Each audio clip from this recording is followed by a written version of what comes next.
Okay guys, we're back. This is going to be Rattlesnake Bay Part 6. So let's take a look at this.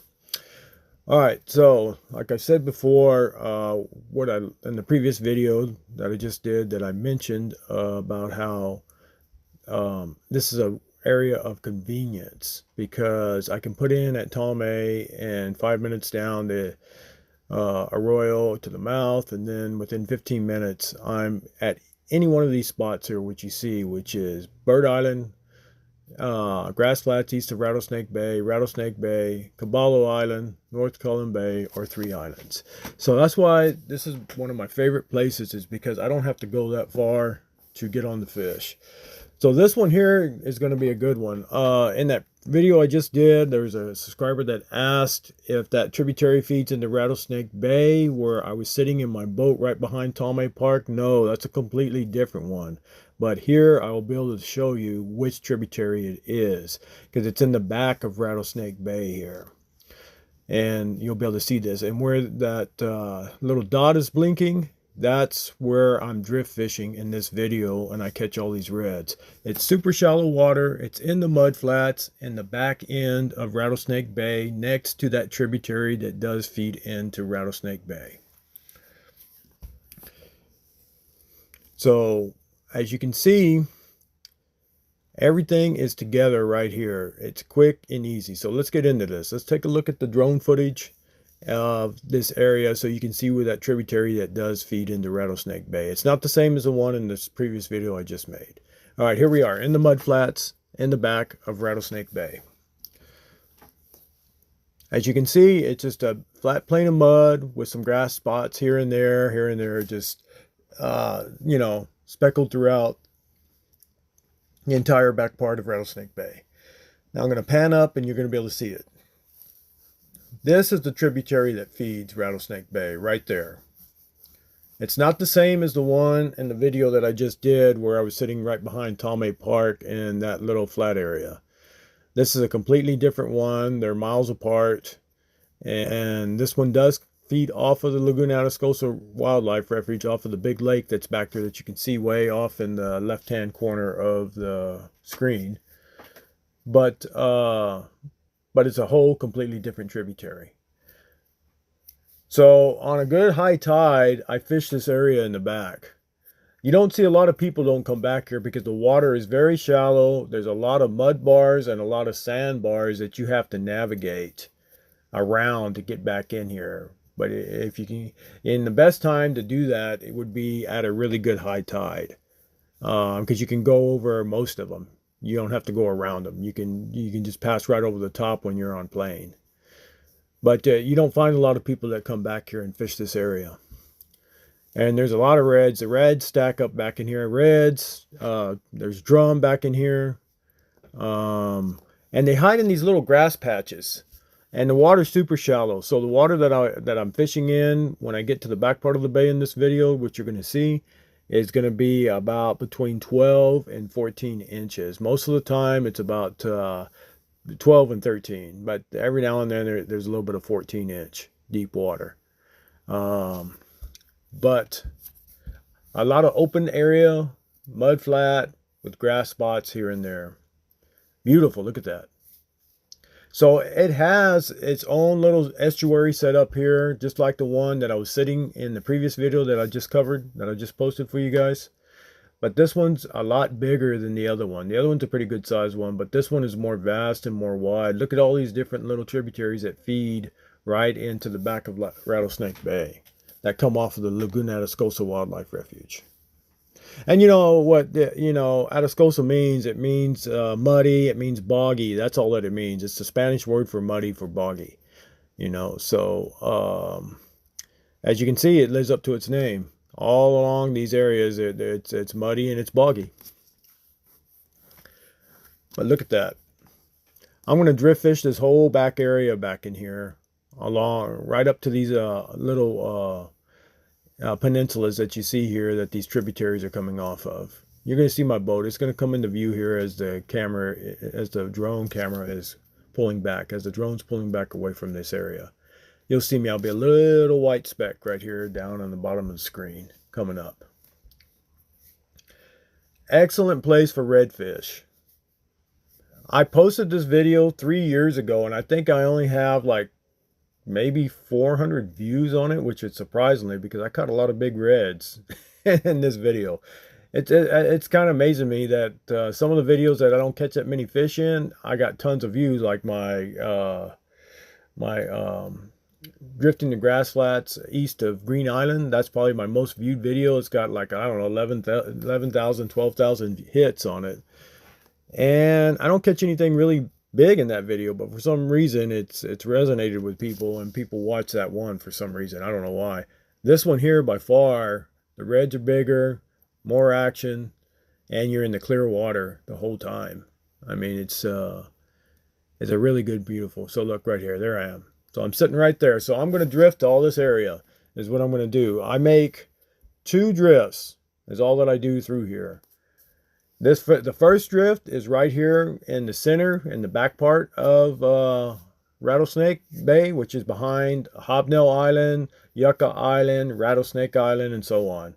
Then the second half of the video, I go all the way back to those spoil dumps where the intercoastal is, and then I start there, and then I drift all the way to the back too.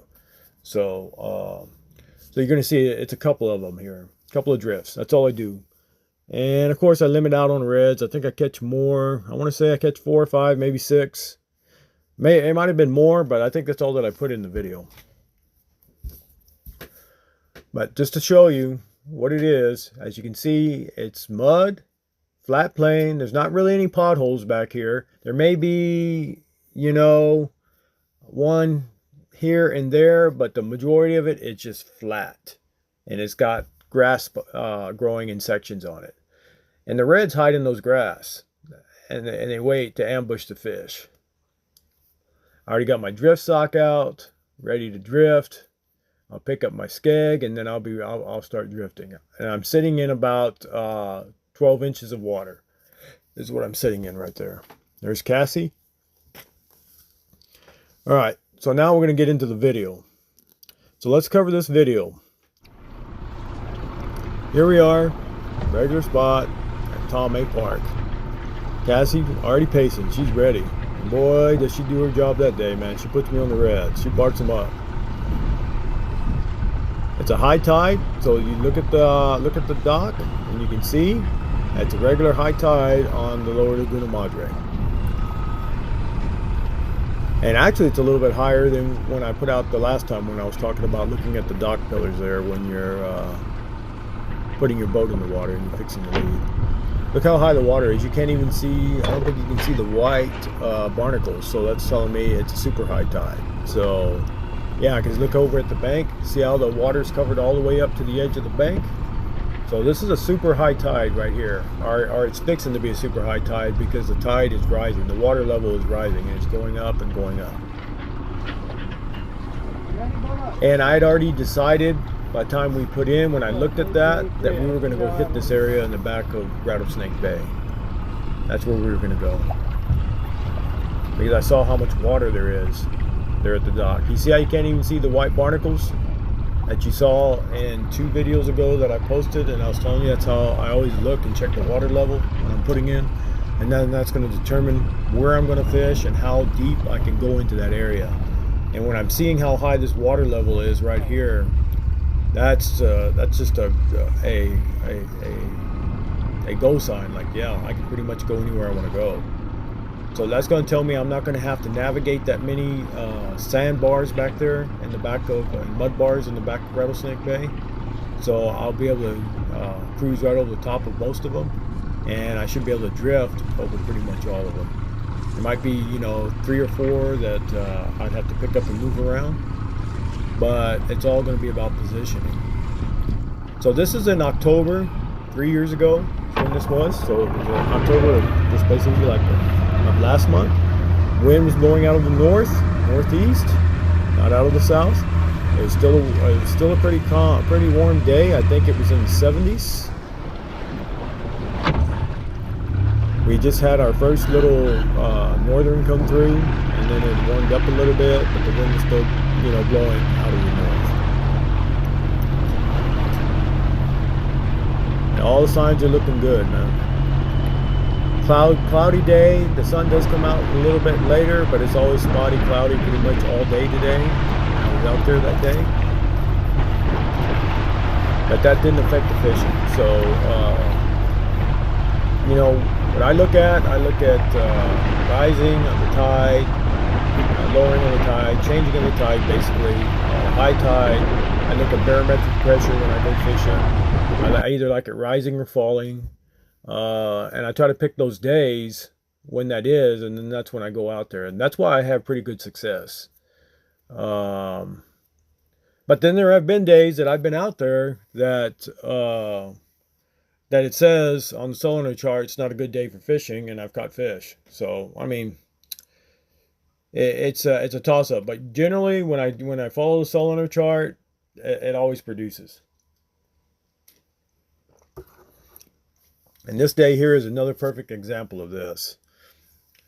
And you can see why, you'll see in this video why Rattlesnake Bay is by far one of my favorite places on the Lower Laguna Madre.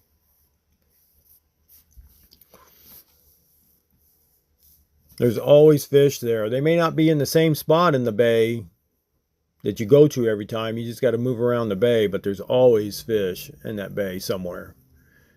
And it's a big size bay, as you saw in that map in the beginning when I opened up the video.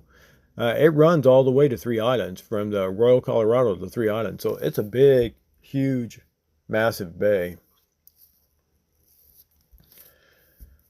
And it's got grass flats, mud flats, got a little bit of sand here and there, but mainly grass flats and mud flats is what it is.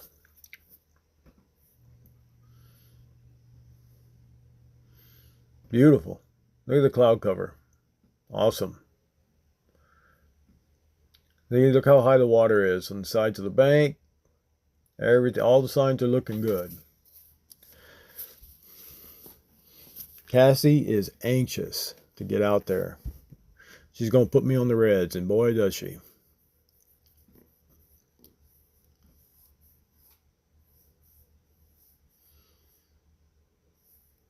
So this day, I think all I do is pop the cork. We use live shrimp. I believe it's the Back Bay Thunder that we're using. We'll see once we get into it. And that's all we do. We just do the basics. I got a short leader about 6-7 inches below the cork with a number 4 treble hook. And that's how we do it. And the reds hit it. It's nice, clear, shallow water fishing at its best on the Lower Laguna Madre, where you go chase the reds and the shallow water flats.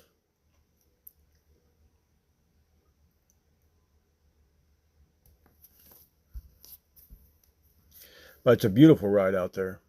I always love riding down the Arroyo, heading out to the mouth. Just the view never gets old. Because, you know, you're talking about, you're looking at land, you know, that's virtually unchanged. That's been pretty much the way that it's been for hundreds of years there. Very little change in the topography there. You know, and I think about it, about how when the Spaniards came, about how they didn't have the convenience like we have in modern times. You know, they didn't have motor powered boats. They didn't have you know, vehicles like what we have. Everything was tied to an agrarian society, to where agriculture was the driving force behind everything to sustain life and to keep things going. And then, of course, it started to change once they came over here and they started to ship back all their the wealth that they were finding. You know, a lot of people talk about the Spaniards and the conquistadors' conquest of the New World and this. One thing that you got to understand is, like, if you ever study history, Christopher Columbus, he discovered the you know, the Caribbean. You know what I mean? He never even made it to the actual continent of North America, Central America, or South America. That's why it doesn't bear his name. That's why Americo Vespucci's name is on there, because he's the one that actually found the actual continent. I mean, to the day that Christopher Columbus died, he thought he found the West Indies. He thought he had found the western track to the Silk Road, so you wouldn't have to go overland to China, or you wouldn't have to go around down below India and into the Indian Ocean to take that long sail, and that he found a shortcut. Never realized that that they had found a whole nother continent in between. It took many, many decades, if not 100 years later, until they started realizing the fact. And the reason why the Spaniards were so gold hungry and stuff, you got to remember, they were the empire at the time. They were the biggest empire at the time, so they felt that they were the chosen ones. The chosen ones for what? Well, to go back and take the Holy Land.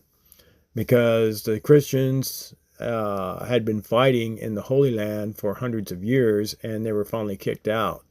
And now that Queen Isabel and King Ferdinand, the House of Castile and the House of Aragon, were united, and they were able to kick the Moorish off of the peninsula of Spain, because they had been there for 700 years. Ever since the fall of the Roman Empire, the Muslims had ruled the southern half of Spain and Portugal. And the Spaniards had never been able to defeat them and push them off of the peninsula and back across to North Africa. And the Moors were there for 700 years because they have beautiful architecture and designs and stuff that they left behind. But this was the mindset of the people at the time when they were battling this. And it wasn't until the late 1480s and 1490s that Spain, by the union of those two houses, were able to muster enough forces to finally kick them completely off of the Iberian Peninsula for good. So they were riding the high that, that they were the chosen ones. So when you have to remember, Christopher Columbus was Italian, and he tried to get the Italian government to fund his trip. And his idea of the shortcut, the western route to China, or what they called it cafe back then. They didn't call it China, they called it cafe in the Middle Ages. And they thought that he was crazy, but he went to the Spanish court, and the Spanish court were coming off of that high of reuniting the Iberian Peninsula under one rule. They were all for it because, they felt that they were God's chosen people. And not only that, that they were going to be the country that's going to go back to the Holy Land and retake the Holy Land for the Christians that had been in Muslim hands for over 700 years since they kicked them out. So they thought they were the chosen one. So when they came to the New World, and then they realized that it was a new world, that it wasn't the Western Passage to China, and they started enslaving and conquering the indigenous people there, and they found that there was wealth, that there was gold, that there was silver, and then just look at all the timber. I mean, the timber, that's just priceless right there alone. And they started shipping everything back to Spain so that they could get ready and build these armadas that are going to sell them and take them back to the Holy Land.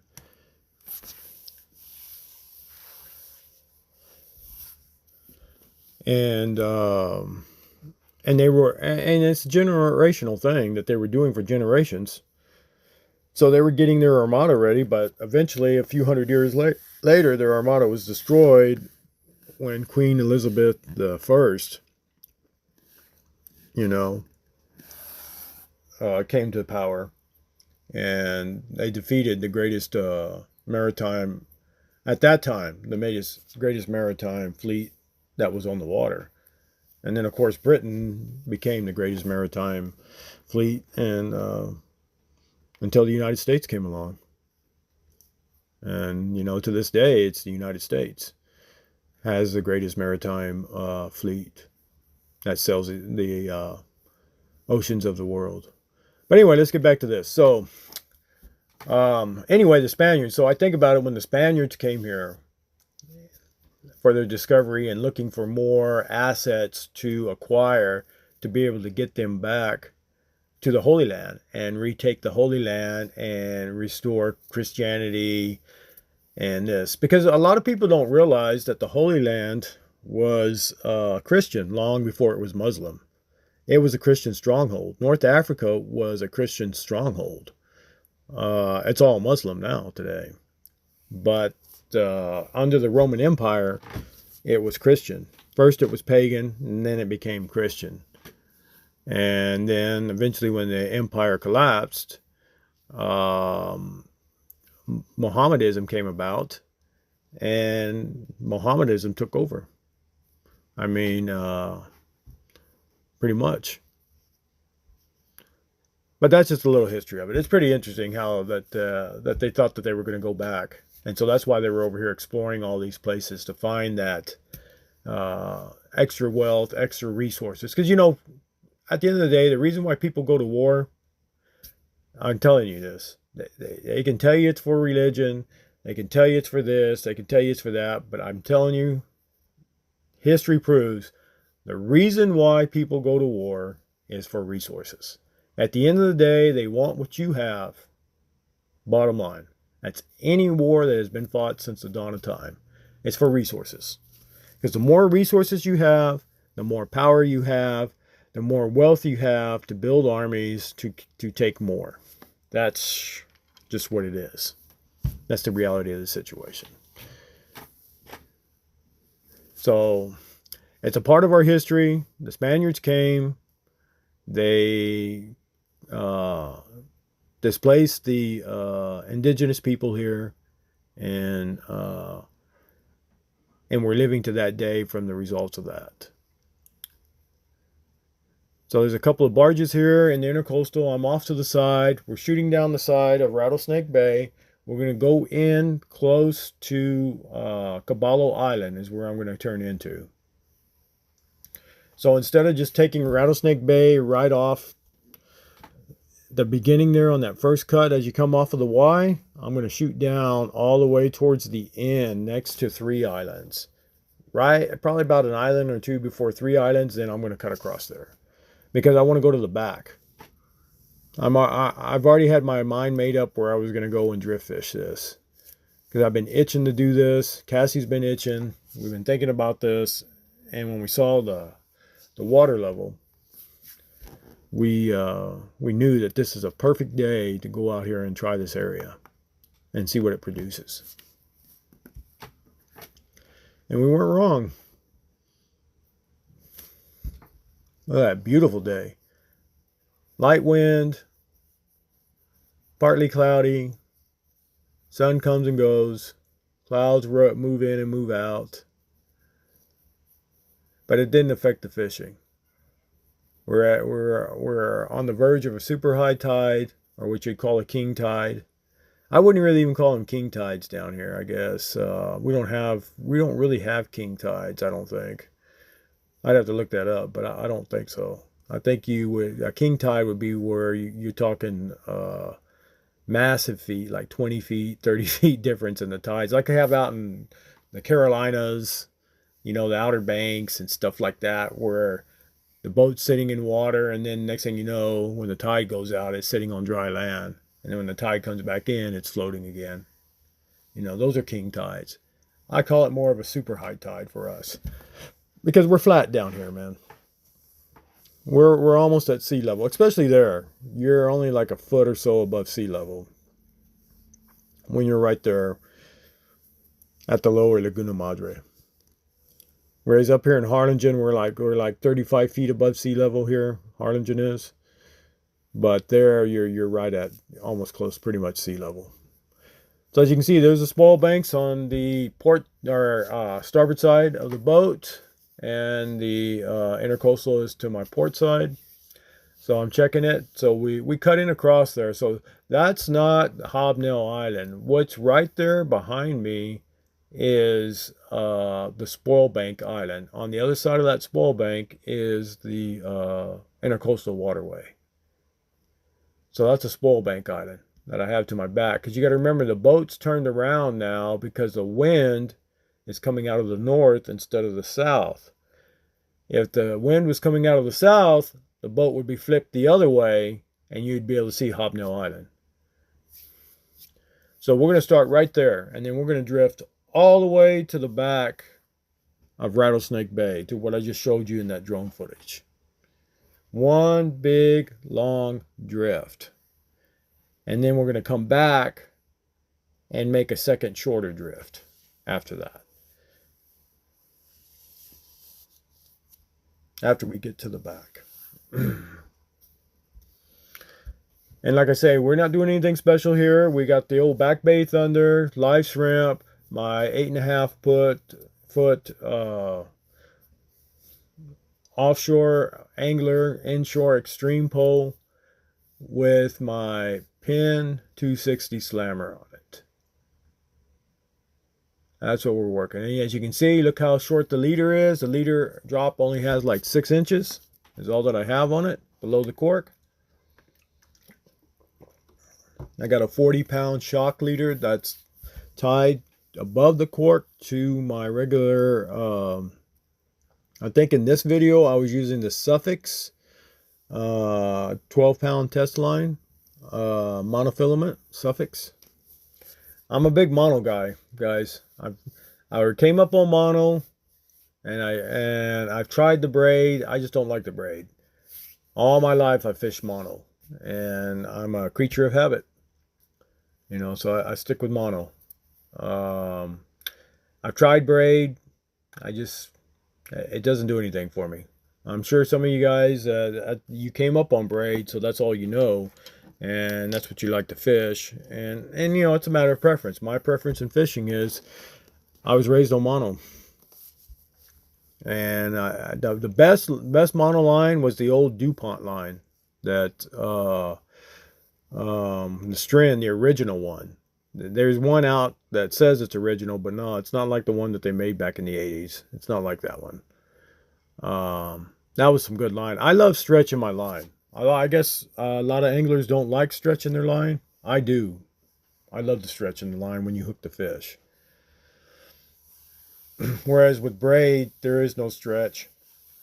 Or with fluorocarbon, there is no stretch. Because I used Seaguar too for a while. Fluorocarbon Seaguar. 14 and 15-pound test. I didn't really like that. I didn't like that either, because there's no stretch. That's really my two biggest things when it comes to whether it's braid or fluorocarbon. There's no stretch in it, and I'm used to fishing with stretch in my line. I've been doing it ever since I was a kid. It's just a creature. I'm a creature of habit. It's habitual for me, and it's a hard habit to break. So yeah, that's why I use mono.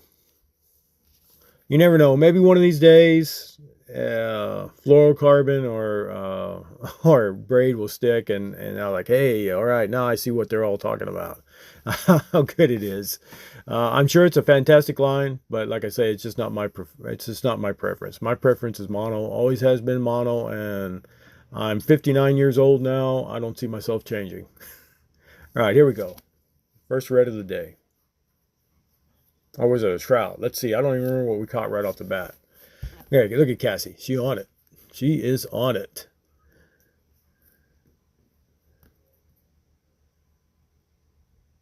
Look at that. She's ready to jump in the water. Get that fish.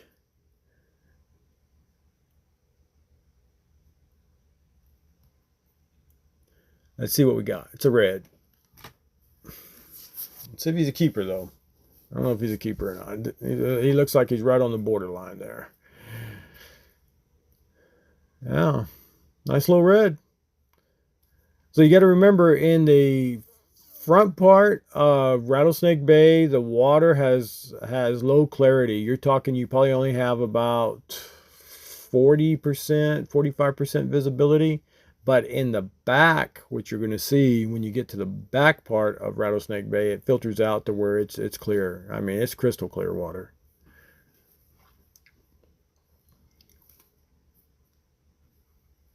So we got our drift sock out, our 5 foot by 5 foot drift sock that slows us to a crawl, so we can take a long, slow drift in this area. And as you can see, we're in the area where there's a lot of grass. You can see the grass in the water. But it's shallow. I think right there it's about 14 inches that we're fishing in. 14, 15 inches of water that we're in.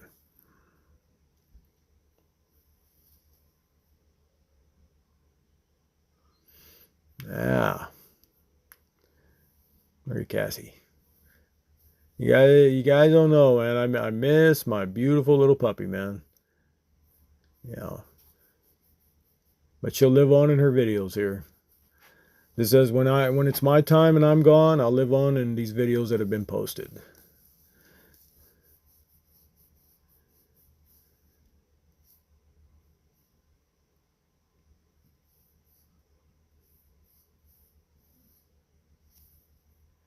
So let's take a look. I don't remember. I want to say it's right there. It may be right at the 20 mark, 21, or it may be right at 19 and a half or 19 and 3/4. We'll see. If I let it go,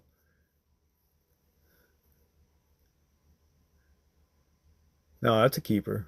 No, it's not. It's 18 inches. So see, I was wrong. But beautiful. Look at it.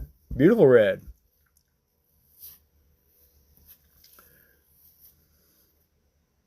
And I don't get it. This one here, I catch a lot of reds in here, but it's not really, it doesn't have a lot of views on this video, on the original one. That's surprisingly, because the action was really good this day. It's red after red after red that we catch. But we started off the day right with a redfish, and not a hardhead. Just got to get them bigger. And they do. They get bigger. I think the biggest one we catch that day is 26 or 27.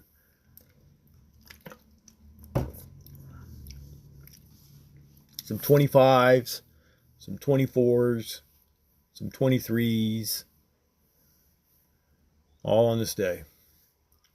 Right here in Rattlesnake Bay. All right. Cassie doing her mojo, barking it up. She knows it. She already knows. See, I see one moving. I see something moving over there. I'm going to pop it, see if I can get it to come in. And look at it. It came after it. Boom. There it is. Now, I saw the red moving. I saw it moving. And that's when I flicked it really good to see if I could catch its attention. And boy, it went for it. This is a good size one here. Nice one. Cassie on her game. Look at that. Ready to jump off the boat and get in there and get that redfish.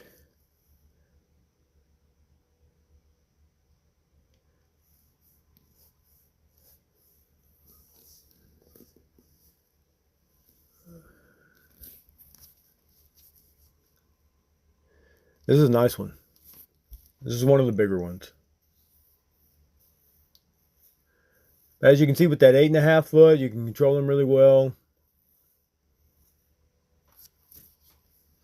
Trying to get it close so I can get the dip net, get it to the boat. And Cassie's on top of the dip net. She got to get off it so I can get it. I just pick it up. I think I just pick it up. No, I get the dip net. There we go. Get him in. Nice red. Oh, we'll see how big this one is. This one is more than a keeper size. I don't know if this one's the 24 or the 25 or the 26 inch. Let's see. We'll see once I measure him out and put him up here, and I'm sure I put the number on the screen. Rattlesnake Bays, guys. I can't stress how good Rattlesnake Bay is. I've been fishing out there for 40 years, and it's always produced. You know, and like I'm telling you, it's real quick, real easy, and real fast to get on the fish. You don't have to take an hour boat ride or a 40-minute boat ride to get out there. Like if I was going to go to, like, say, north of Port Mansfield to go to some spots, which I'll be covering once I get the boat back in the water. I'll be fishing out there too. I used to fish out there a lot back in the day. I used to go all over in my Dargle, my old Dargle boat. I used to fish everywhere from South Bay all the way up to the land cut in that old boat, because that was my first boat, man, and I take it everywhere because I wanted to explore. I wanted to see, everything and see where everything's at. Once we get this boat squared away, we'll do the same thing. We'll revisit a lot of those places. Gladys Hole, all those places. The land cut. There's a lot of good spots in the land cut to fish.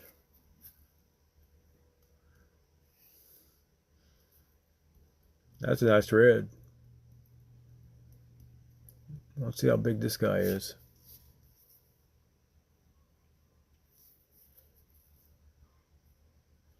Get the pole out of the way.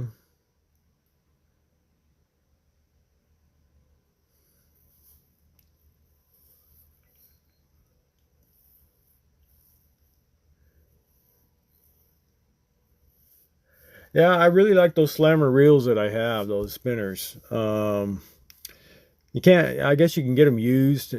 There's some knockoffs that they make now that are made in China, but they're not as good as these. These are the ones that were made in USA. If you're gonna get one, you need to get the one made in the USA or the one made in Japan. There we go. That looks like a 26. Yeah, sure enough. Look at that beautiful red. Beautiful. Look at that golden color on him. Told you. October. September, October, November, December, January, February. Those big reds are back there in Rattlesnake Bay.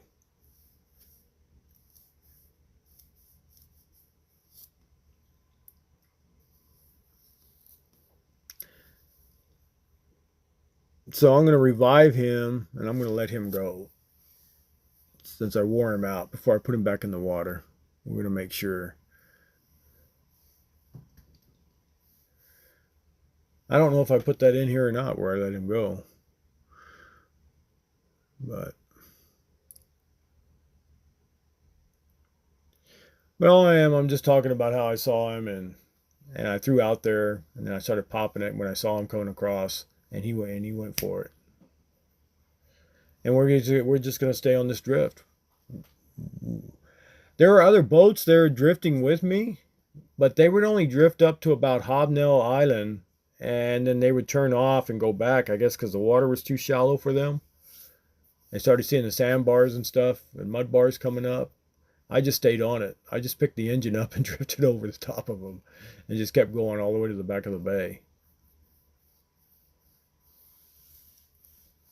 But you see how short I'm fishing? I only have about 6-7 inches of leader below the cork because I'm in super shallow water.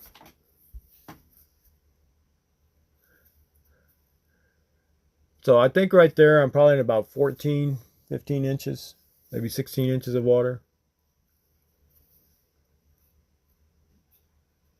But it gets shallower the further I go, the deeper I go into Rattlesnake Bay. It keeps getting shallower and shallower and shallower, which you'll see here later on in the video. Another one. Another red. Red number 3.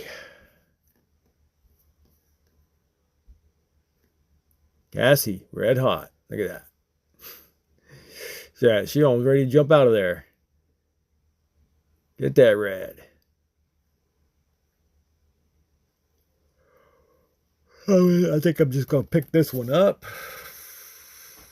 Or I'm going to film it. Let's see. I'm going to film it. Yeah, I guess I'm going to film it.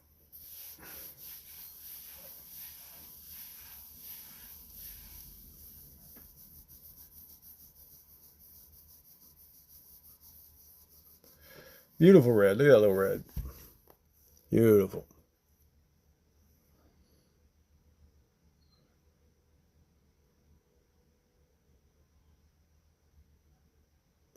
All of them have beautiful color. They're nice. They're healthy.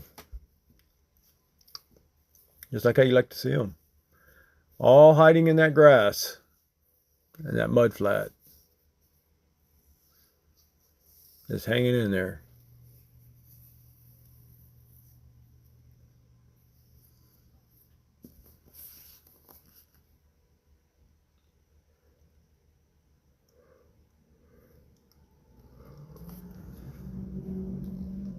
So, gotta get him off. Yeah, Cassie's nipping at that tail. Telling you, Cassie used to love to eat redfish. She loved redfish. She loved trout, loved redfish. She knew exactly what that was. That smell, boy. She knows that tastes real good and feels real good in her little tummy. But one thing she doesn't know is that they have to be a certain size. You can't keep them all. You can only keep a certain quantity and a certain size of them. That doesn't register in her mind. In her world, they're all keepers. 19-inch. But look at the color. Look how beautiful and healthy that fish is. A couple of years, that's going to be a big fish. Nice red to catch. It's growing nicely.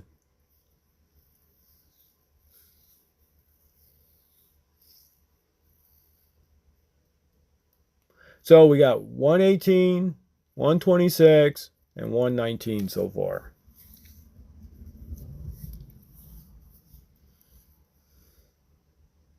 You see the little scooter boat right there behind me on the port side off the bow? Oh, it went out of camera view. So I wasn't the only one. Look, there's another one over there. I wasn't the only one drift fishing out there. There were other people there with me that day drift fishing. But they only went so far and then they picked up and they come back. They didn't go all the way to the back of the bay. That's where the bigger fish are. You're going to see this in that real super shallow water.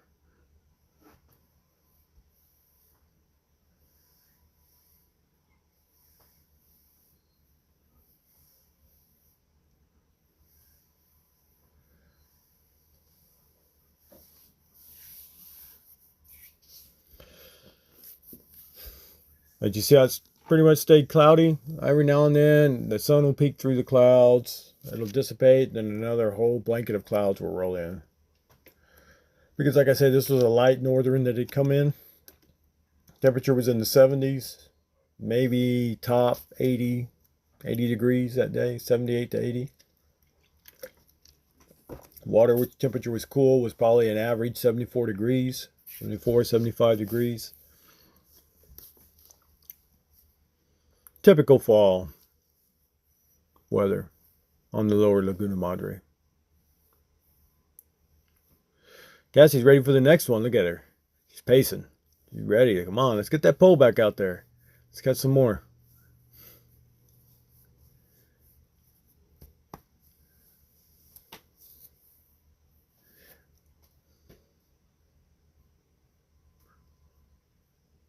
Wind, I'm talking about winds blowing out of the northeast. Because normally when I fish Rattlesnake Bay, I fish it from south to north because the wind's always blowing out of the southeast. But this is a different drift because now we're fishing going north to south in the drift, the opposite direction than what I normally fish it. Here's red number 4.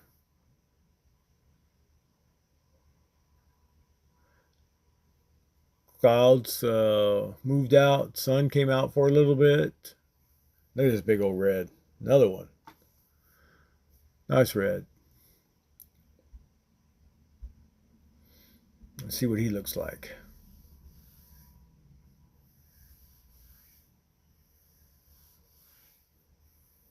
And like I say, I'm surprised I didn't have more views on this one, man. I caught a lot of nice redfish in this video, but it didn't get that many hits.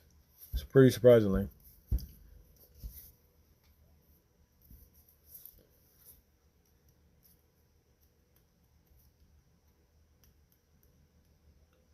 Look at that beautiful red. I want to say that's a 23, 24-inch red. 24-inch red looks like, maybe 25.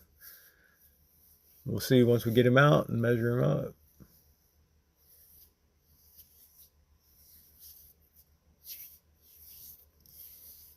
That's number 4. Red number 4.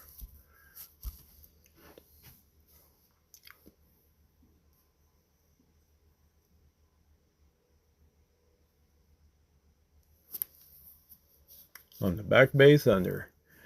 Live shrimp with my inshore extreme pole. Beautiful red. That might be 25.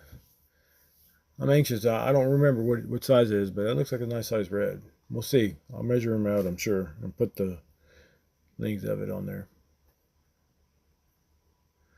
I guarantee you that night when Cassie went to bed, her little bedtime snack before she laid her little head down was a nice pile of jerky sticks for her. We're doing such a good job this day out there.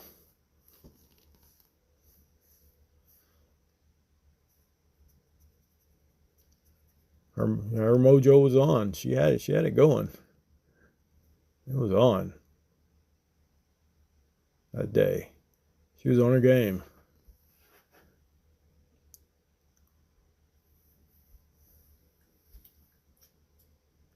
Hopefully Rusty will be able to do the same thing. We'll see.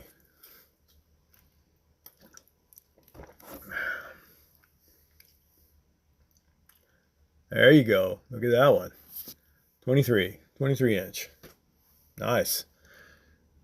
All in, so that's 2 in the slot, which is middle and upper slot, and then 2 below the slot. So 2 and 2 is where we're at on the count. 2 below that weren't big enough to keep, and then 2 that you could keep that are within slot range.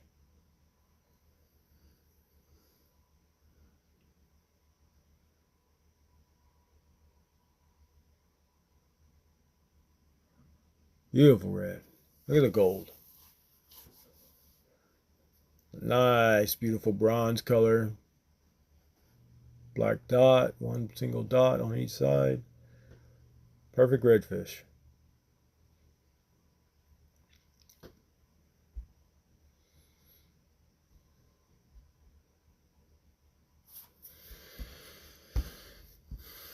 All right, so that's 4, right? We're up to 4 reds. Let's see, right here, number 5. Now, you see the difference in the water? You see how the water is clear now compared to that last red I just caught? We're in the area where the water's shallow, where it's about 12 to 13 inches. And you can see right to the bottom there. The bottom's right there. We're in the back part of Rattlesnake Bay, where that drone footage that I was showing you. Cassie just barked up another one. Look at this guy. This guy didn't want to come in. Fighting. Look at that. Red number 5.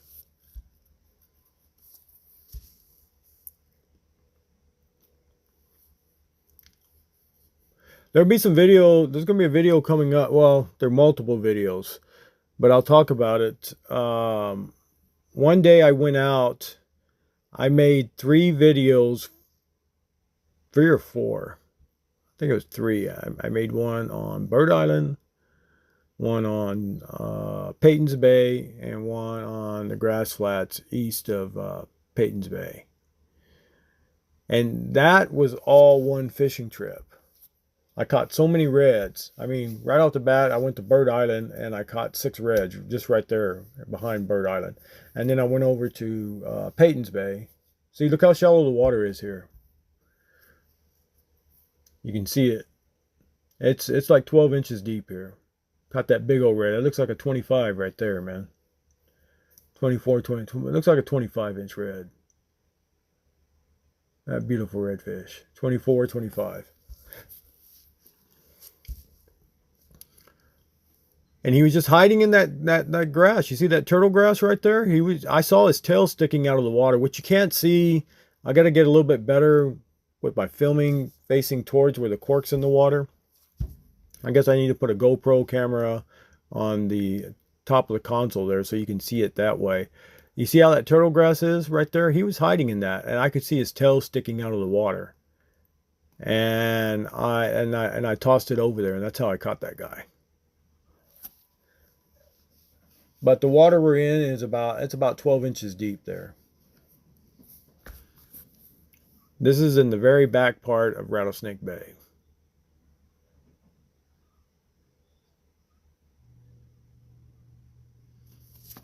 Back close to where that estuary feeds into Rattlesnake Bay. Beautiful redfish. Doesn't get any better than that, guys. Chasing reds in shallow water out in the flats. As you can see, I'm the only one around because everybody else turned back because the water got so shallow. They like I said, they wouldn't go past Hobnail Island. They'd go right about parallel with it, and then they'd pick up and turn back and just circle back and just drift that area. This is way past Hobnail Island here. We're in the real deep part of Rattlesnake Bay in the back. We're closer to North Cullen Bay where we're at than we are the Intercoastal.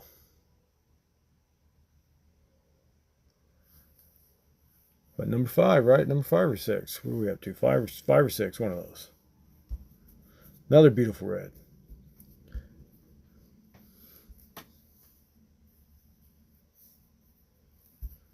Kind of swallowed it, so I gotta see if I can get it out. Let's see if I get it out. That's a pretty handy tool. But anyway, what was I talking about? I was talking about, I already forgot what we were discussing.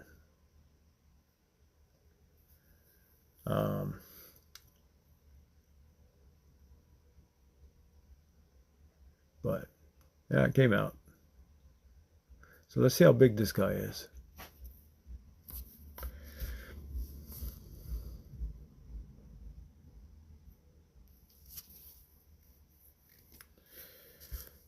I always try to get the pole out of the way so I don't get hooked. I always like stowing it and putting it up and getting it out of the way so you don't get hooked.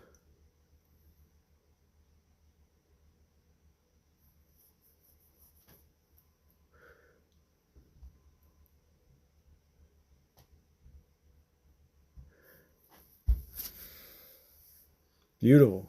Sun's out. 100% clarity in the water. You can see all the way to the bottom. We're probably in about 12 to 14 inches of water right there.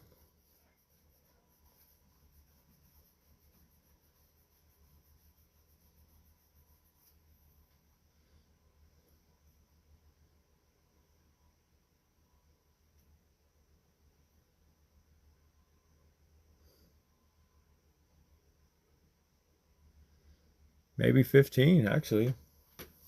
Well, it looks like it's about 15 inches deep.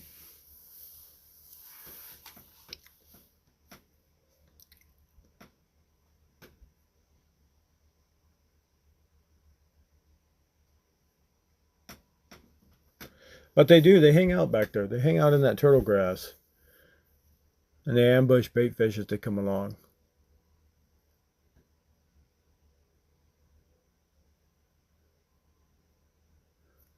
Guys, he's all excited. We're eating redfish tonight. We are eating redfish tonight.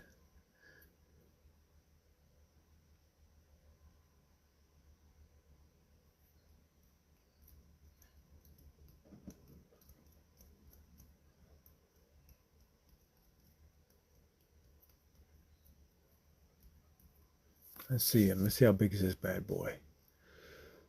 25? Yeah, 25 inch. There he is. Inch bigger than that other one. Beautiful redfish. Look at that beautiful red. Doesn't get any better than that, guys.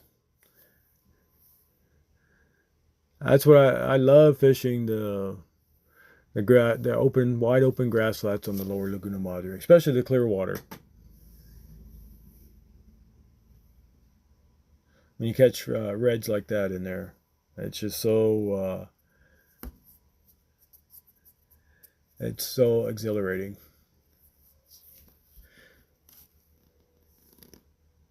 Beautiful red. Look at the golden bronze.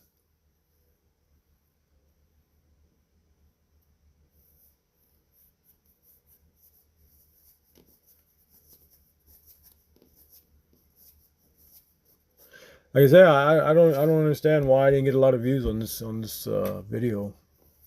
I caught a lot of reds in this one, a lot of nice ones.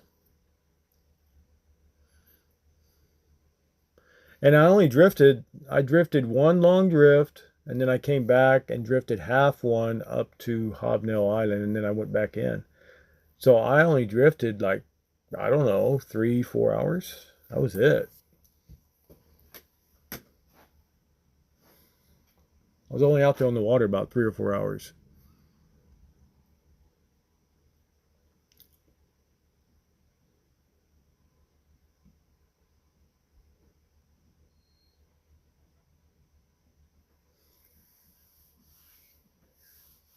I don't remember what I'm talking about here. You'd have to probably look at the original video. I think what I'm talking about there is that there's an entrance to North Cullen Bay back there that I'd never noticed before that you could scoot on over. And that's what I was probably going to do, was I was going to go to North Cullen Bay after I finished there. I think that's what I was talking about. But I didn't. I went back up to Caballo Island and started drifting again. Is what I did. So if you look behind me, you see how that water's a different color right there, right off the bow behind my hat? That's a mud bar or a sandbar. So you can tell, like if you're out there, you can see it. The water just looks different. And you know, hey, I need to avoid that and not run into it. But you can see that's a shallow spot in the bay right there. That's a sandbar or a mud bar that's underwater at high tide. Because if it was low tide, I guarantee you it'll be out of the water. But that's how you can see them when they're covered. Is the water moves in a different direction, not the same as the rest of the water. That's how you know. Whereas, as you see, the waves are all pushing to the west, and that's just standing still because the waves are going around it.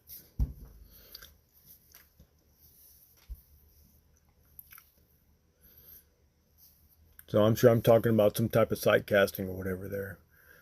I mean, it's pretty obvious that when you're in that shallow, clear water, if you see the tails, you cast to them. You see the red moving, you cast over there, looking for the signs.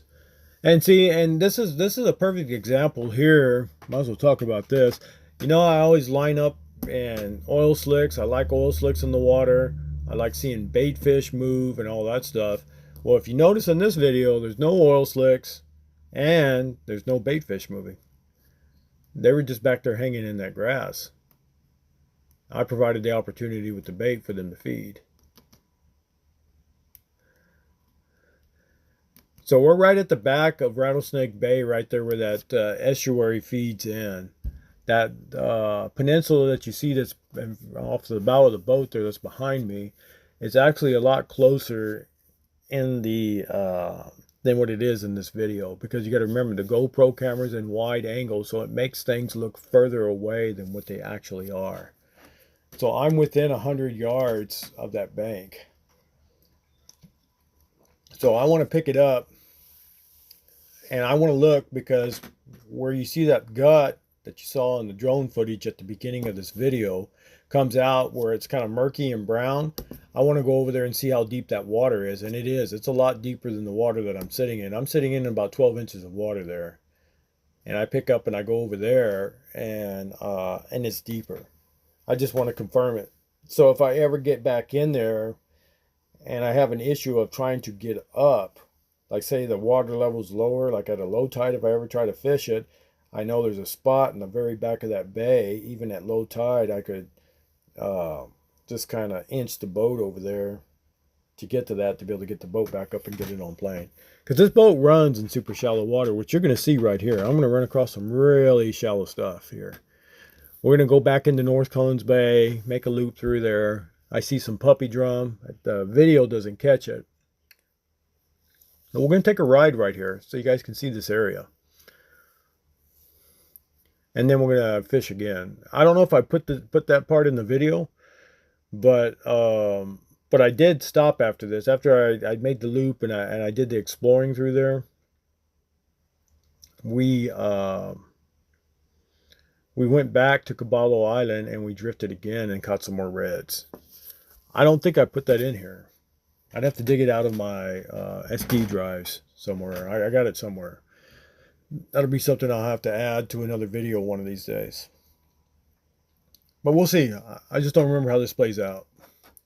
I'm watching it for the first time again and trying to make a commentary on it, since I made this video 3 years ago. It's beautiful back there. Crystal clear water. Back of Rattlesnake Bay.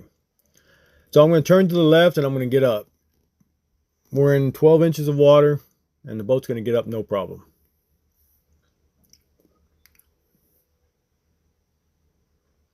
I'm ready. I'm getting ready to tell Cassie, hang on, because here we go. Gonna make a left-hand turn. And there she is. She's already on plane, man. Didn't take much. So we're going to go back and check that area, because look how clear the water is. And you're going to see where that estuary feeds in, it's real muddy and cloudy and murky. And it is deeper. It's deeper there. I don't know how deep because I didn't stop, but I could tell when I went through there, it's a lot deeper than what the water that I was sitting in.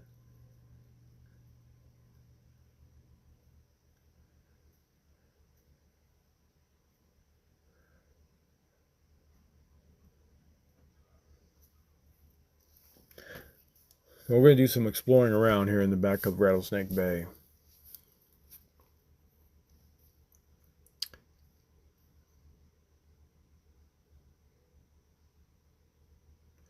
So I tell you, that old shoal water, you can see why I love it. It may beat you to death out there, you know, in the chop when you're going across the bay. But boy, when you get out in the flats, just look how that baby performs. She does her job. For being a 21-foot boat, it does pretty good in the shallow water for her size. It's that big tunnel that's on it that helps keep driving water to feed the engine so that the engine doesn't overheat. That she's got underneath her. So I'm making a loop and we're going to come up on it. You see how clear the water is? You're going to watch. The water color is going to change right here. It's already starting to change there on the port side. You see how you're starting to not be able to see the clarity anymore? Because this is that estuary that feeds Rattlesnake Bay that comes out from the lagoon out of Coastal Wildlife Refuge. See? Look how it's all murky? But the water's deeper there. It's probably, shoot, I think, I want to say it's probably almost 2 feet deep there.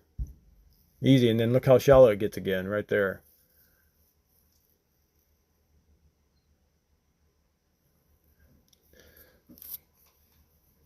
So I always know now that when I'm back there, if I have an issue of ever trying to get up, if I get back there in the low tide and I can't get up, I can inch over to this cut in the back there and I can get up no problem because there's plenty of water in that. So here's that little peninsula barrier island that separates that estuary from Rattlesnake Bay. We're going to skirt right along that and then we're going to go turn into that super back area of Rattlesnake Bay. There's a whole nother little bay, another back section of Rattlesnake Bay here that's real shallow. And then right on the other side of that, it feeds right into North Collins Bay is what it does. So I'm going to make a loop right through there. We're skirting along that edge That's all good signs. See, I'm seeing reds moving everywhere. That's what I'm pointing to. There's reds moving all along this island edge. So right up here, we see how it's got an opening. We're going to tang that right. We're going to go to the starboard side, and there we go. We're going in. This is a whole nother section of Rattlesnake Bay that is even further back than what I was fishing in. And I'd never been back in here. All my years that I've been fishing out there, I've never noticed that this was back there. So I wanted to go in there and explore it and see what it looked like. And I cruised around there, and all I saw was a really nice sized school. I saw a pretty good sized school of nothing but puppy drum. I think nothing in there were big enough to keep. I think the biggest one was probably 13, 14 inches. But there's a big old school of puppy drum that I scare up, that are back there feeding. I'm sure they're feeding on crabs and stuff. That's why they're back there. And North Cullen Bay is right there in front of me. So this one feeds into North Cullen Bay.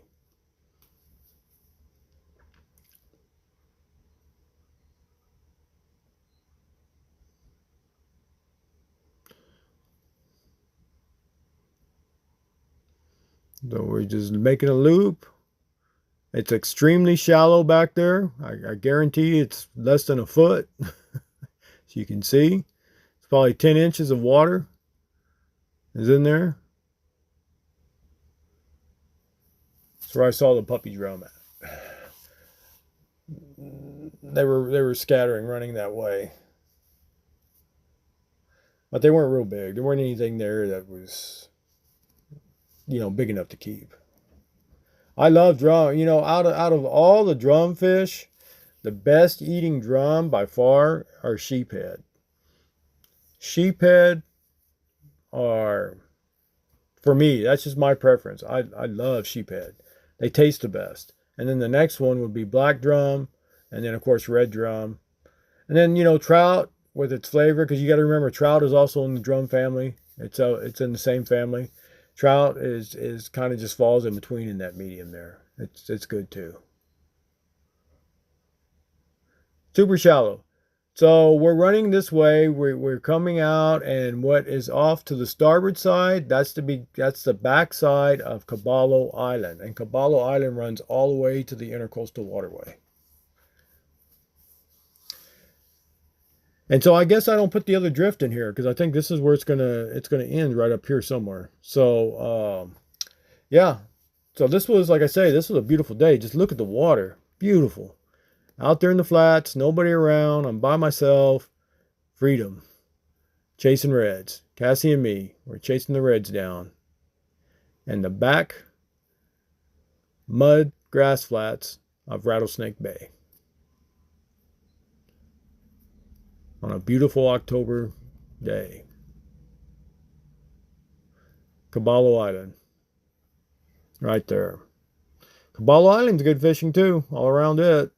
I'm going to definitely make a video on that one of these days. Good place to fish.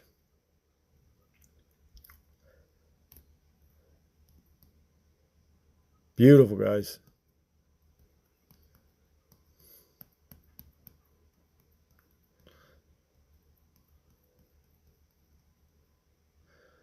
So I do make another drift here, but I don't think it's in this video. Because I go up to Caballo Island and then I hook a left to the port and it's not there. So we're going to cut it off here. Rusty and me, one of these days, we'll see you guys out drift fishing on the Lower Laguna Madre. Y'all have a good day.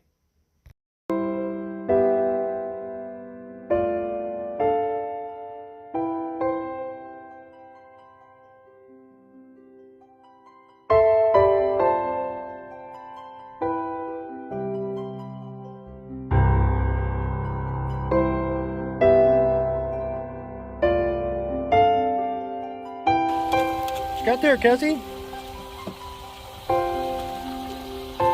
Shrimp action, huh?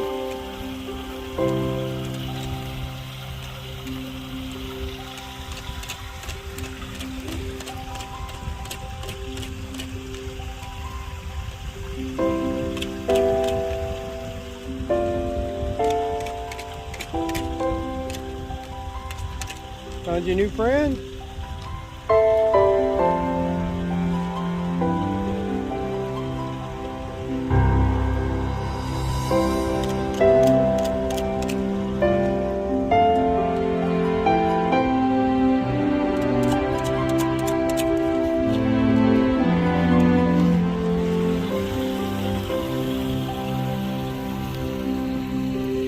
Where'd he go? He's over by the ice chest. He's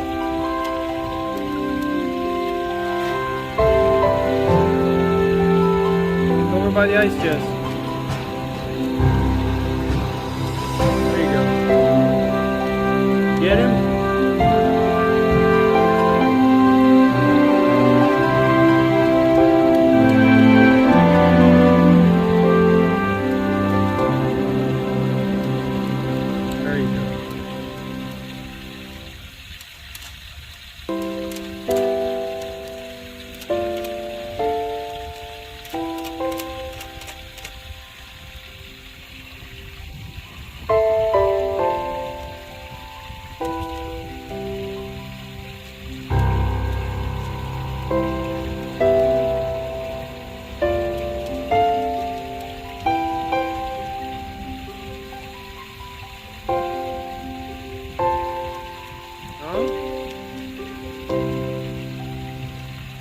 Got him?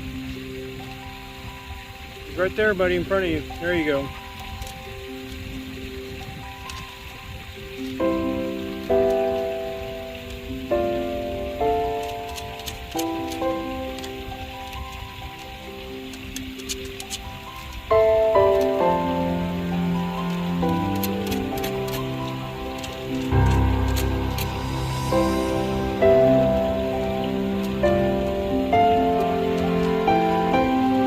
Get away, get back there by that stuff. Water is.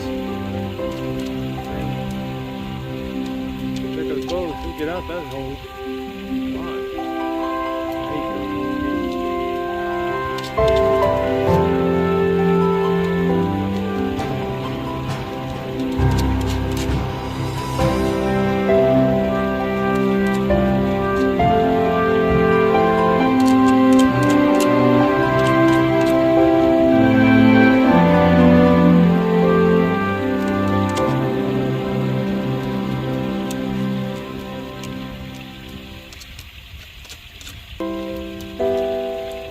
Get it now.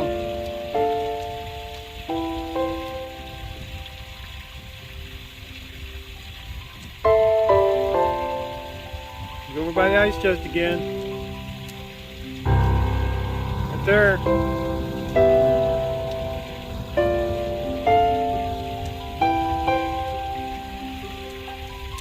There you go.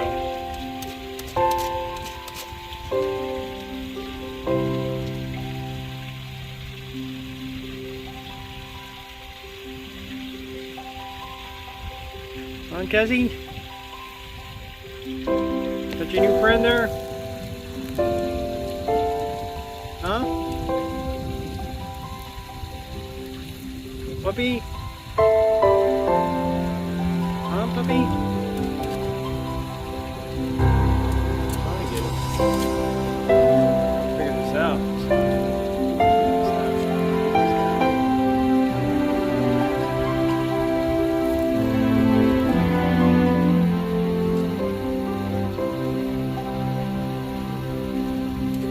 I think with that overbite you got, you can pick that guy up.